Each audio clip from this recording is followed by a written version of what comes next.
I'm hoping this might be a good D300 internal gearing and coupling explanation for those that want to know how it works. So what I've got here is this is the front input from the transmission. This is the rear output for the rear drive.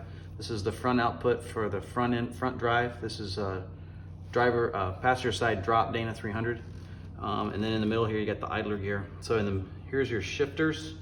Right now, both of these are in a neutral condition. So this is your input shaft. When I turn the transmission output, it's going to turn this gear, and they're linked by a spline inside here.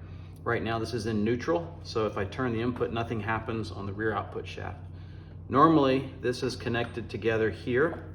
These gears are linked together like this all the time. So if I turn this gear here, even in neutral, I'm going to rotate the idler gear, the big idler gear, which is, since it's one piece, it's going to turn this smaller idler gear, which is also going to turn this guy because it's meshed. This is the large output.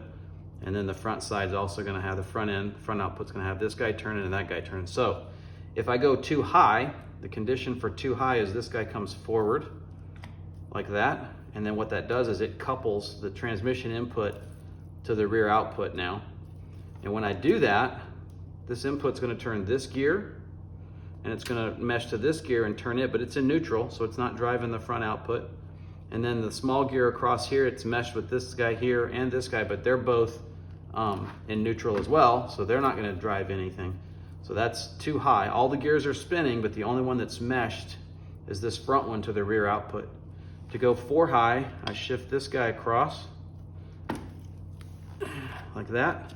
And what that does is it links this larger gear to the front output shaft. And so now when I'm driving from the transmission, I drive through the big gear.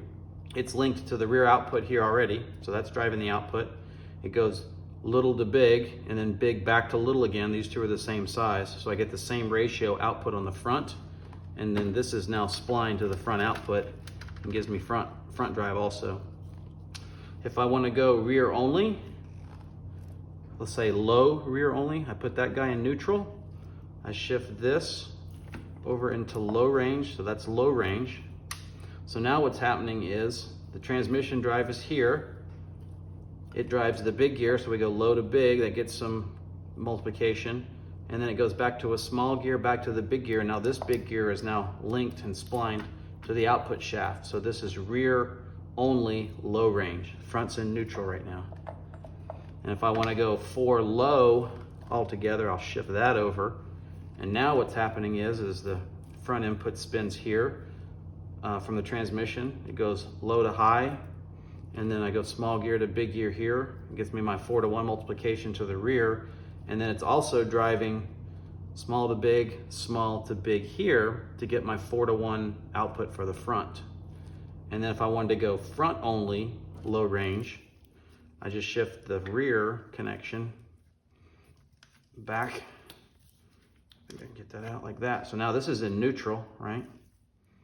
So to go front only, now I'm going to go little to big, and that will drive just the front, and the rear you can see has no effect on the rear output. So that's the D300 connections and couplings.